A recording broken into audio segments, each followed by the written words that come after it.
ଶ୍ରୀମଦ୍ଭାଗବତ ମହାପୁରାଣ ପ୍ରଥମ ସ୍କନ୍ଦ ଦଶମ ଅଧ୍ୟାୟ। ହସ୍ତିନାପୁର କାର୍ଯ୍ୟ ସାରି ଦ୍ୱାରିକା ଗମନ୍ତେ ମୁରାରି ହସ୍ତିନାପୁର ନାରୀ ସ୍ତୁତି ଦଶମ ଅଧ୍ୟାୟ କରନ୍ତେ। ସୌନକ ଉବାଚ। ଭୋସୁତ କହ କୃଷ୍ଣ ବାଣୀ ସଂସାରୁ ତରି ଯାହା ଶୁଣି ପଣ୍ଡୁ ରାଜାର ମୃତ୍ୟୁ କାଳେ ଦୁଷ୍ଟେ ଯେ ରାଜ୍ୟ ନେଲେ ବଳେ ଗୋବିନ୍ଦ ପାରେ ଆଶ୍ରା କରି ସେୟା ତ ତାଇ ଜନେ ମାରି ପଞ୍ଚଭ୍ରାତାଏ ଏକ ମେଳେ ପ୍ରଜାଙ୍କୁ ପାଳି ରାଜ୍ୟ କଲେ ତେବେ କି କଲେ ପଣ୍ଡୁ ସୁତେ ସ୍ୱଭାବେ କୃଷ୍ଣର ସଙ୍ଗତେ ପାଣ୍ଡବ ବଂଶ ରକ୍ଷା କରି କୁରୁ ବଂଶକୁ ନର ହରି କ୍ରୋଧ ଅନେକ ଭ୍ରଷ୍ଣ କଲେ ଦବାଗ୍ନି ଯେହ୍ନେ ବନଶ୍ଚଳେ ଯୁଧିଷ୍ଠିରଙ୍କୁ ରାଜ୍ୟ ମଧ୍ୟ କୃଷ୍ଣ ସାପିଲେ ରାଜପଦେ ଭୀଷ୍ମଙ୍କ ତହୁଁ ଧର୍ମ ବାଣୀ ଯେବା କହିଲେ ଚକ୍ର ପାଣି ସେବାକେ ଶୋକ ମୋହ ଛାଡ଼ି ପ୍ରଜା ପାଳନ ଚିତ ଆନନ୍ଦ ମନେ ଧର୍ମ ବଳା ପ୍ରଜପଳନେ ମନ ଦେଲା କୃଷ୍ଣର ତେଜ ରାଜା ଗଣେ ସେବନ୍ତୀ ଯୁଧିଷ୍ଠି ଚରଣେ ସମୁଦ୍ର ଅନ୍ତ ଯାଏ ମହି ଧର୍ମ ନନ୍ଦନ ଆଜ୍ଞା ବହି ପ୍ରଜା ବାଞ୍ଚନ୍ତି ମେଘ ମାଳ ଭୂମିରେ ବରସନ୍ତି ଜଳ କାମଧେନୁର ପ୍ରାୟ ମହି ପ୍ରଜା କଳ୍ପିତେ ଶସ୍ୟ ଦେଇ ଗୋପାଳ ଗୋଷ୍ଠ ମଧ୍ୟେ ଥାଇ ଅନେକ କ୍ଷୀର ଦନ୍ତ୍ୟ ଗାଈ ନଦୀ ବହନ୍ତି ପୁରୀ ଜଳେ ସମୁଦ୍ରେ ରହିଲା ନିଶ୍ଚଳେ ପର୍ବତେ ନିଜ ସ୍ଥାନେ ସ୍ଥିର ଆବୃତ ଲତା ବନ ଘୋର ଔଷଧି ଗଣ ଋତୁ ମତେ ଫଳନ୍ତି ପ୍ରଜା ଦୋଷ ଅର୍ଥେ ପ୍ରଜାଙ୍କୁ ଆଦି ବ୍ୟାଧି କ୍ଲେଶ ନ ଲାଗେ ତାପତ୍ରୟ କ୍ଲେଶ ଧର୍ମନନ୍ଦନ ରାଜ୍ୟ ଯେବେ ପ୍ରଜାଏ ବଞ୍ଚନ୍ତି ନିଶ୍ଚିନ୍ତେ ବନ୍ଧୁଙ୍କ ଶୋକ ଶାନ୍ତ କରି ସୁଭଦ୍ରା ପ୍ରିୟ କାମେ ହରି ହସ୍ତିନାପୁରେ ହୃଷିକେଶ ଭାବେ ବଞ୍ଚିଲେ କେତେ ମାସ ଦ୍ୱାରକା ଗମନେ ଉଦ୍ଯୋଗୀ ଯୁଧିଷ୍ଠିରଙ୍କୁ ଆଜ୍ଞା ମାଗି ଜଣେ ଜଣକେ କରି କୋଳ ସୁହୃଦ ପ୍ରେମ ବାକ୍ୟ ଭୋଳ ରଥେ ବସିଲେ ବନମାଳି ତୁଲେ ସକଳ ବନ୍ଧୁ ମିଳି କୃଷ୍ଣ ସୁଭଦ୍ରା କୁନ୍ତି ସୁତେ ରାଜାଏ ଆସିଥିଲେ ଯେତେ ଗାନ୍ଧାରୀ ଧୃତରାଷ୍ଟ୍ର ମେଳେ ଯୁସୁଚୁ ଗୌତମ ତୁଲେ ଧୌମସଙ୍ଗତେ ଭୀମ ମିଶି ଉତ୍ତରା ନାରୀ ମଧ୍ୟ ଆସି କୃଷ୍ଣଙ୍କୁ ନମିଲେ ଅନ୍ତରେ ଗର୍ଭର କ୍ଷଣ ସ୍ନେହ ଭରେ କୃଷ୍ଣ ବିରହେ ମନ ଛନ୍ନ ସହି ନ ପାରି ହତ ଜ୍ଞାନ ଯାହାର ଯଶ ଗୁଣ କର୍ଣ୍ଣେ ଶୁଣିବା ମାତ୍ରେ ସାଧୁ ଜନେ ସତ୍ସଙ୍ଗ ନ ପାରନ୍ତି ଛାଡ଼ି ହେଳେ ତରନ୍ତି ଭବ ବାରି ଶ୍ରୀକୃଷ୍ଣ ଭାବ ଭାବ ବଢ଼ି ସାକ୍ଷାତେ କେ ପାରିବ ଛାଡ଼ି ନିରତ୍ନେ କରନ୍ତି ଦର୍ଶନେ ସ୍ନେହ ନିର୍ଭରେ ଆଲିଙ୍ଗନ କୃଷ୍ଣଙ୍କୁ କହନ୍ତି ବଚନ ଆବୋରି ଶୟନ ଭୋଜନ ନ ଦେଖି ତାର ପଦ୍ମ ମୁଖ କାହିଁ ଲଭିବେ ଆଉ ସୁଖ ଏ ରୂପେ ଚିତ୍ତବୃତ୍ତି ହୋଇ ଚକ୍ଷୁ ପିଞ୍ଚଡ଼ା ନ ଚଳଇ ତାହାର ସ୍ନେହେ ବଧ ହୋଇ ଚଳନ୍ତି କୃଷ୍ଣ ଯାନ୍ତି ଯହିଁ ପୁରୁ ବାହାର ହୁନ୍ତ ହରି ବିକଳେ ଯେତେ ପୁର ନାରୀ କମ୍ପିତ କଣ୍ଠେ ବାକ୍ୟ କହି ବୋଲନ୍ତି ଏକୁ ଆରେ ଚାହିଁ ଦ୍ୱାରିକା ଗଲେ ଭାବଗ୍ରାହୀ ଆମ୍ଭର ସୁଖ ଲେଶ କାହିଁ ମୃଦଙ୍ଗ ଶଙ୍ଖ ଭେରୀ ବାଣୀ ଘଣ୍ଟ ଦୁନ୍ଦୁଭି ନିର୍ଘୋଷଣୀ ବାଜଇ ନାନା ବାଦ୍ୟ ସ୍ୱର ମଙ୍ଗଳ ନାଦ ମନୋହର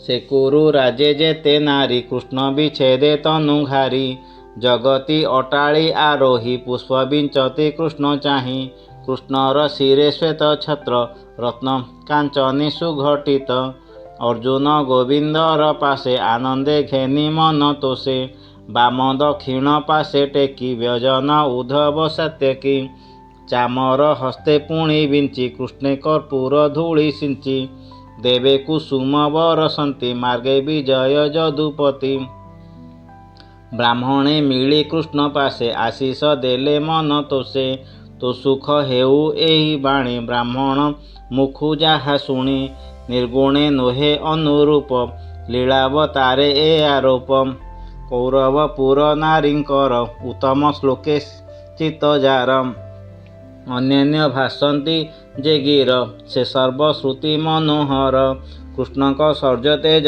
ଦେଖି କେ ନାରୀ କହେ ଶୁଣ ସଖୀ। ଏ ହରି ପୁରୁଷ ପୁରାଣ ଆତ୍ମାକୁ ଆତ୍ମାରେ ନିର୍ମାଣ କରି ସକଳ ଦେହ ବସେ ରହଇ ଏକ ଅବଶେଷେ।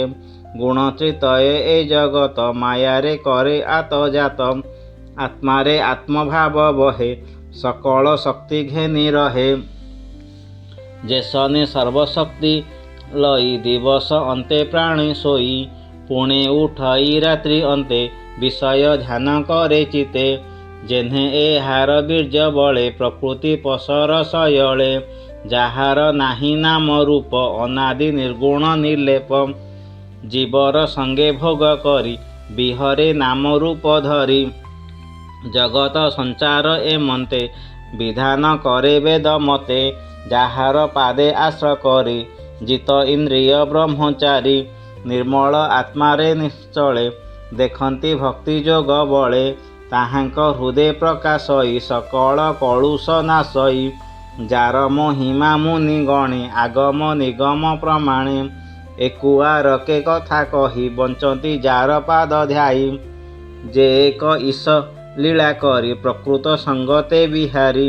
ସୃଷ୍ଟି କରିଣ ପୁଣି ପାଳେ ଈଶ୍ୱର ରୂପ ଅନ୍ତ କରେ ସେ ଦୋଷ ନ ଲାଗେ ତାହାର ନଳିନୀ ଦଳେ ଯେହ୍ନେ ନୀର। ସେହି ଏ ଆମ୍ଭ ଦୃଷ୍ଟି ପଥେ ଦେଖ ଗୋ ସଖୀ ଅଛି ରଥେ। ଦୁଷ୍ଟ କ୍ଷତ୍ରିୟ ଯେତେବେଳେ ଅଧର୍ମେ ଗ୍ରାସନ୍ତି ସୟଳେ ଏ ହରି ସତ୍ୱଗୁଣ ଧରି ନାନା ଶରୀରେ ଅବତରି। ଯଶ ବିସ୍ତାରି ଦୟା ସଙ୍ଗେ ସୁଖ ବିହରେ ଯୁଗେ ଯୁଗେ। ଯାଦବ କୁଳ ଏ ସଂସାରେ ଭାଗ୍ୟେ କି କରିବ ଗୋଚରେ। ପୁରୁଷୋତ୍ତମ ଶ୍ରୀପତି ଯେଣୁ ଯାଦବେ ଉତୁପତି ଯାର ନିବାସ ମଧୁବନ ତେଣୁ ସ୍ୱଭାବେ ପୁଣ୍ୟତମ। ରଜନୀ ଅନ୍ତେ ନର ଲୋକେ ନାମ ଧରନ୍ତି ପୁଣ୍ୟ ଶ୍ଲୋକେ। ଏ ଯେ ଦ୍ୱାରକା ତ୍ରିଅକ୍ଷର ଅପାର ପୁଣ୍ୟ ଯଶସ୍କର। ଯହିଁ ସକଳ ପ୍ରଜାଜନ କୃଷ୍ଣର ହସିତ ବଦନ। ନିଗମ ବାକ୍ୟ ଯାହା ଘୋଷି ଦେଖନ୍ତି ନିଜ ଦ୍ୱାରେ ବସି। କୃଷ୍ଣର ଯେତେ ପତ୍ନୀ ଗଣ ସେ ତ ସ୍ୱଭାବେ ଭାଗ୍ୟବାନ। ଯମ ନିୟମ ବ୍ରତ ସ୍ନାନ ଯଜ୍ଞ ତପସ୍ୟା ମହାଦାନ। ସଂକଳ୍ପ କରି ଜନ୍ମାନ୍ତରେ ତାହାଙ୍କୁ ଲଭିଛନ୍ତି ବରେ। ଯାହାଙ୍କ ଅଧର ଅମୃତ ପାନରେ ଗୋପୀଏ ମୋହିତ। ନିତେ ପିବନ୍ତି ସୁଖ ଭରି କେ ଭାଗ୍ୟବନ୍ତ ତାଙ୍କ ତୁଲେ। ରୁକ୍ମିଣୀ ସ୍ୱୟଂବର କାଳେ ସଭାର ମଧ୍ୟେ ନୃପ ମେଳେ। କୃଷ୍ଣ ବିଷये ଯେତେ ବାଦୀ କ୍ଷତ୍ରିୟ ଶିଶୁପାଳ ଆଦି। ତାହାଙ୍କ ଦର୍ପ ନାଶ କରି କନ୍ୟା ହରିଲେ ନର ହରି। ନରକାସୁର ବଧ କରି 16,000 କନ୍ୟା ହରି। ରୁକ୍ମିଣୀ ଆଦି ଜାମ୍ବଦିନୀ ଅପରେ ଯେତେ ନାରୀ ଛନ୍ତି। ସେ ବଧୂ ଜନେ ତାର ସଙ୍ଗେ ଖଟନ୍ତି ସୌଭାଗ୍ୟ ରଙ୍ଗେ। ତାର କଟାକ୍ଷେ ବଶ ହୋଇ ନିଶ୍ଚଳେ ଚିତ୍ତ ରୂପେ ଧ୍ୟାଇ। ନିରତେ କୃଷ୍ଣ ଘେନି ଘରେ ପ୍ରେମେ ସେବନ୍ତି ତାପୟରେ। ପାରିଜାତକ ଆଦି ଦାନ ଦେଇ ଆନନ୍ଦେ ତାଙ୍କ ମନ। କରିଣ ପ୍ରଭୁ ଭାବଗ୍ରାହୀ ତାହାଙ୍କ ସଙ୍ଗ ନ ଛାଡ଼ଇ। କୁରୁମଣ୍ଡଳ ବଧୂ ଜନେ ଏମନ୍ତେ ବାଣୀ ଅନ୍ୟୁଅନେ। ସ୍ମିତ ଇଙ୍ଗିତେ ତାହା ଲଖି ରଥେ ଚଳିଲେ ପଦ୍ମ ଆଖି। କୃଷ୍ଣର ସ୍ନେହେ ମନ ଧରି ପାଣ୍ଡବେ ଘେନି ସୈନ୍ୟଚାରୀ। ଶତ୍ରୁଙ୍କ ଭୟ ଚିତେ ଚିନ୍ତି କୃଷ୍ଣଙ୍କୁ ଆବରି ଚଳନ୍ତି। କେତେହେଁ ଦୂରେ ଭାବଗ୍ରାହୀ ପାଣ୍ଡବ ମାନଙ୍କୁ ରୁହାଇ। ଉଦ୍ଧବ ଆଦି ପ୍ରିୟ ସଙ୍ଗେ ଚଳିଲେ ନିଜ ପୁର ମାର୍ଗେ। କୁରୁଜାଙ୍ଗଳ ଦେଶ ଜିଣି ପାଞ୍ଚାଳ ଦେଶ ସୁରସେନୀ। ଯମୁନା ଦେଶ ବ୍ରହ୍ମାବର୍ତ୍ତ ମତ୍ସ୍ୟନଗର ସାରସ୍ୱତ। ମାରୁଧନନ ସୌବୀର ଅଭୀର ପୁରୀ ଯେ ଅପର। ଜିଣି ଗମିଲେ ନିଜ ପଥେ ମିଳିଲେ ଦ୍ୱାରକା ପ୍ରଶସ୍ତେ। ସେ ଦେଶେ ଯେତେ ପ୍ରଜାଜନେ ସମ୍ଭ୍ରମେ କୃଷ୍ଣ ଦର୍ଶନେ। ଅନେକ ଉପାୟନ ହସ୍ତେ ନିବେଦି କୃଷ୍ଣ ପାଦଗତେ। ଏମନ୍ତେ ଦ୍ୱାରକା ଅଗ୍ରତେ ମିଳିଲେ ଦିନକର ଅସ୍ତେ।